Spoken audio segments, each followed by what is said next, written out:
It was a crisp fall morning in Washington, D.C., the kind of day that felt electric with the hum of possibility. The leaves in Lafayette Park blazed in shades of red, orange, and gold, rustling gently in the cool breeze.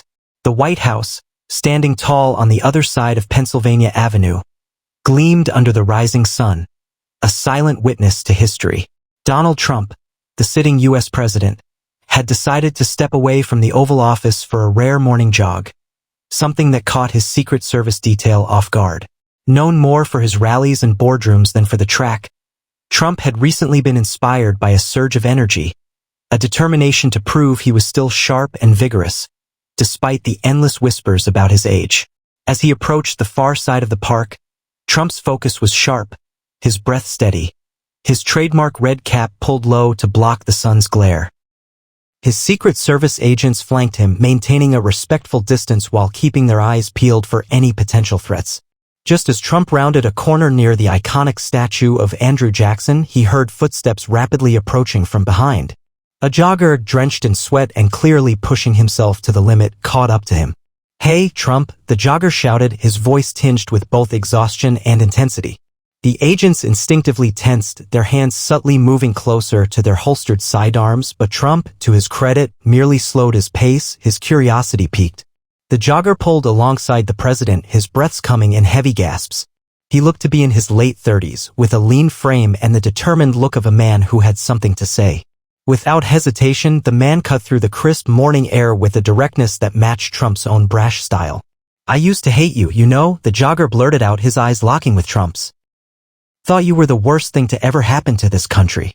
Trump, unfazed, let a smirk tug at the corner of his mouth. And now he shot back, not breaking his stride. The jogger hesitated, his expression a mix of frustration and reluctant respect. "Now, I'm not so sure. I've seen some things. Heard some things. Maybe I've been too quick to judge." Trump chuckled, his breath steady despite the brisk pace. "Sounds like you're waking up, kid." Before the jogger could respond, a woman pushing a stroller passed them, doing a double take as she realized who she had just overtaken. Her eyes went wide and she fumbled with her phone, likely hoping to capture the moment for her social media feed. The jogger glanced back at her, then at Trump. "You're a divisive guy, you know that?" Trump laughed, his voice echoing through the park. "Divisive? Nah, I'm just a guy who tells it like it is. The media makes me divisive." The jogger rolled his eyes but found himself struggling to suppress a grin. "Maybe. Or maybe you just like to stir the pot." Trump shrugged. "Keeps things interesting."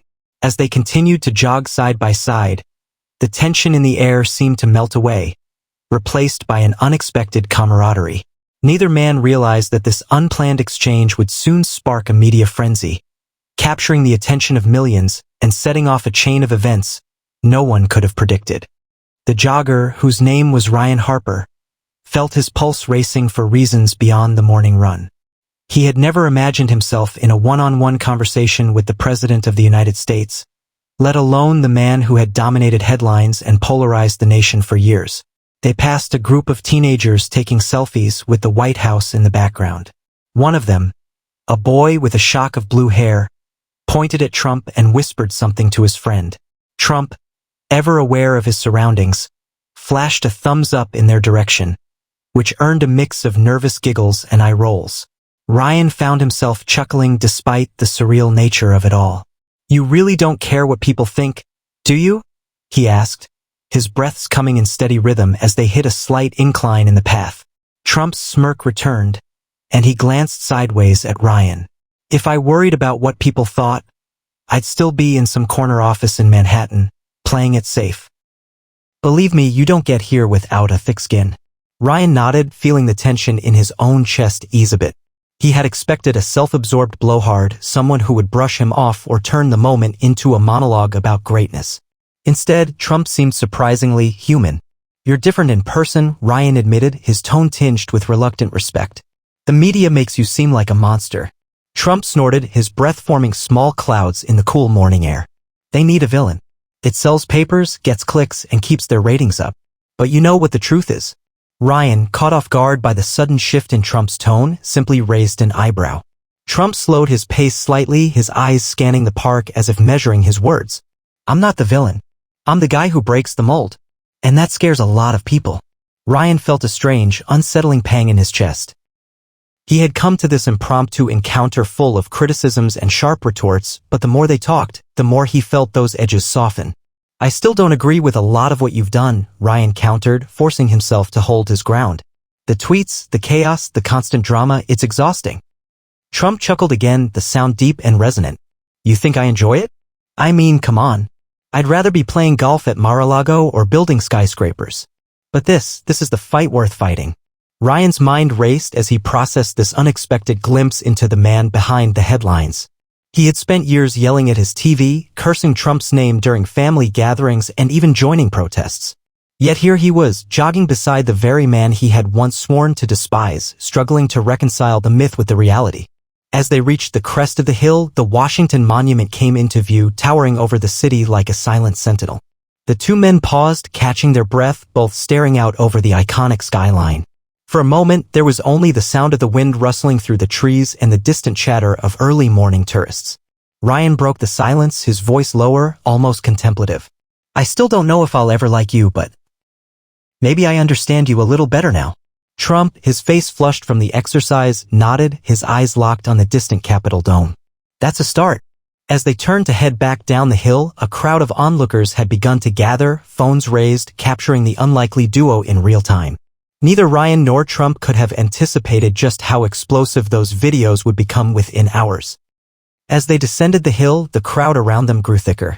Word had spread quickly, tweets, live streams, and hastily taken videos were already flooding social media, each clip capturing the surreal scene of the president jogging alongside a random citizen. Ryan noticed the growing attention and felt his stomach tighten.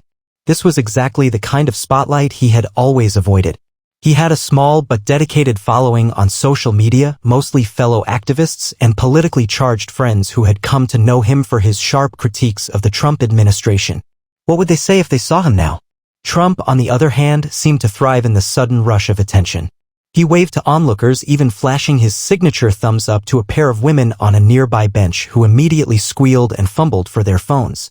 Relax, Trump said, noticing the tension in Ryan's jaw. You look like you just realized you're in a reality TV show. Ryan snorted despite himself. Isn't that basically what your entire presidency has felt like? Trump grinned, clearly enjoying the banter. Touché. But come on, kid. You've got to admit, this is kind of fun. Ryan shook his head, his mind still spinning.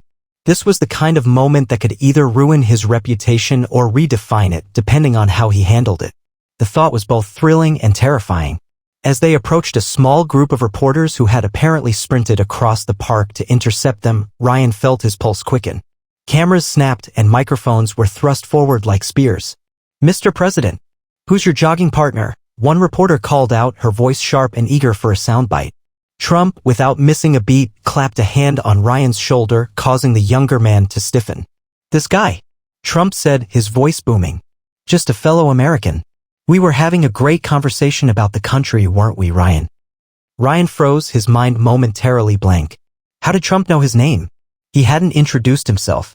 But then he realized the Secret Service probably ran a quick background check the moment he stepped within a few feet of the president. Caught off guard but unwilling to appear rattled, Ryan forced a tight-lipped smile and nodded. Yeah, something like that. The reporters continued to shout questions, their words blending into a chaotic blur. Mr. President, are you considering more public appearances like this? Ryan, what did you talk about with the president? Do you support Trump now? Trump held up a hand, silencing the chaos with a single gesture. All right. I appreciate the enthusiasm, but we're just two guys getting some fresh air. Not everything has to be political, folks. With that, he gave Ryan a knowing nod and resumed his jog, leaving the stunned reporters in his wake. Ryan hesitated, his legs feeling like lead. He had two choices. Quietly slip away and disappear back into anonymity, or double down and see where this bizarre morning would lead him. After a moment's hesitation, he chose the latter, breaking into a sprint to catch up with the president. Trump glanced sideways at him as he caught up. Didn't think you had it in you, kid. Ryan shot him a smirk, his adrenaline overriding the confusion and self-doubt that had plagued him moments before. You'd be surprised. As they continued down the winding paths of Lafayette Park, the echoes of the reporters' questions still ringing in their ears, both men realized that this chance encounter had set something powerful into motion. Neither could have predicted the firestorm it would ignite, nor the unlikely bond that would form in the days to come. By the time Ryan made it back to his small DC apartment, his phone was already vibrating nonstop. Notifications poured in from every social media platform he had ever signed up for: Twitter, Instagram, even his long-forgotten Facebook account. He ignored the buzzes as he kicked off his running shoes, his mind still racing from the surreal morning. Collapsing onto his worn-out couch, Ryan swiped open his phone.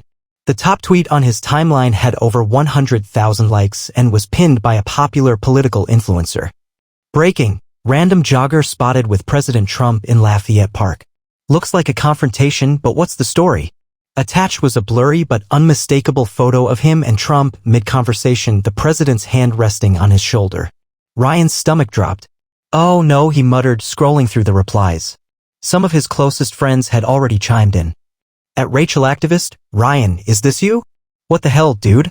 Are you a secret Trump fan now?" At Progressive Pat, "Can someone explain why my boy Ryan is out here chumming it up with the guy we protest against every other week?" At Jake Resists, "Bro, this better be some kind of prank." Ryan felt a hot wave of embarrassment wash over him. He had always prided himself on being principled, on standing up for what he believed in. Now, with a single morning run, it felt like his entire reputation was crumbling before his eyes. He threw his phone onto the couch and leaned back, running his hands through his damp hair. What had he been thinking, jogging alongside Trump like that? Engaging in friendly banter, no less?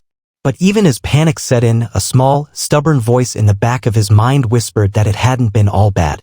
The president, despite all the controversy surrounding him, had shown a surprisingly human side during their exchange. Ryan's phone buzzed again. This time, it was a direct message from his younger sister, Sarah. "Sarah, I saw the video. Call me now." With a sigh, he picked up the phone and dialed. She answered on the first ring. "Ryan, what the hell happened? Are you okay? Did you seriously run with Trump this morning?" Ryan rubbed his temples, trying to clear the mental fog. "Yeah, it just kind of happened. I didn't plan it, obviously. I don't even know what to say," Sarah shot back, her voice a mix of concern and disbelief. "You've been bashing this guy for years. How did this happen?" Ryan let out a long breath. "I don't know. I thought I'd say my piece, maybe tell him off, but then. I don't know. He wasn't what I expected." The line went silent for a moment, and Ryan could almost picture his sister pacing around her tiny New York apartment, her mind racing through 1,000 questions. "Well," she said finally, her tone softening, "just be careful. The internet's already losing its mind over this, and you know how these things can spiral." Ryan closed his eyes, feeling the weight of her words. "Yeah, I know."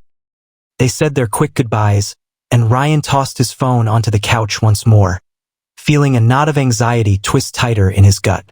He had stumbled into a moment that could either redefine him or ruin him, and he had no idea which way it would break. He leaned back and stared at the ceiling, replaying the morning's events in his mind. Maybe, just maybe, this was the start of something bigger than a random morning jog. The next morning, Ryan woke to a flood of missed calls, texts, and emails. His social media accounts were on fire, and his follower count had tripled overnight. News outlets had picked up the story, each spinning the jog differently depending on their political leanings. CNN had a headline that read, "Trump's unlikely jogging partner, a story of confusion or conversion?" Meanwhile, a conservative site ran with, "Brave citizen stands tall with President Trump during surprise morning run." Ryan groaned, rubbing his temples. This wasn't the kind of viral fame he had ever wanted. He had been a behind-the-scenes kind of guy, organizing protests, writing scathing opinion pieces, and occasionally speaking at rallies. Now he was suddenly a public figure, his face plastered across every major news site. He was halfway through his second cup of coffee when his phone rang. The caller ID read unknown, but something in his gut told him to answer. "Hello? Ryan, it's Donald." Ryan nearly dropped his mug. Mr. President." Trump's unmistakable voice came through, confident and clear. "Yeah, kid. I got your number from my guys. Figured I'd check in, see how you're holding up. Looks like the media's having a field day with our little jog." Ryan blinked, struggling to process the fact that the President of the United States had just casually called him. "Yeah, it's been a bit intense." Trump chuckled. "Tell me about it. I've been dealing with this circus for years. But you handled yourself well out there. I respect that." Ryan felt a strange swell of pride even as his rational mind screamed at him to stay wary. "Thanks, I guess. I'm not really used to this kind of attention." Well, Trump continued, his tone shifting to one of a seasoned mentor, you've got a platform now. People are watching. You've got a choice. You can either shrink back into the shadows or lean into it and make your voice heard. Ryan was silent for a moment, his mind racing. The idea was terrifying, but also oddly exhilarating. He had always wanted to make a difference, to challenge the status quo, and now, perhaps for the first time, he had a real shot at it. Look, Ryan, Trump said, breaking the brief silence. I'm not saying you have to agree with me on everything. Hell, I don't expect anyone to. But if you've got something to say, say it. Don't let the mob drown you out. Ryan felt his pulse quicken, the weight of the president's words settling heavily on his shoulders. I'll think about it. Trump chuckled again, a low, almost conspiratorial sound. Good. And hey, if you ever want to jog again, maybe without the cameras this time, you know where to find me. With that, the line clicked dead, leaving Ryan alone in his cramped apartment, the echoes of the conversation still ringing in his ears. He leaned back in his chair, his mind racing. Maybe this was his moment. Maybe this was his chance to bridge a divide, to show that not everything had to be black and white, left and right. Taking a deep breath, Ryan reached for his laptop. He had a lot to say, and for the first time in a long while, he felt like people might actually listen. As he opened a blank document, his phone buzzed again, this time with a text from his sister. Sarah, just saw the news. Whatever you do next, make it count. Ryan smiled, his fingers hovering over the keys, the words already forming in his mind. For better or worse, his life had changed in the space of a single morning run. And he wasn't about to waste the opportunity.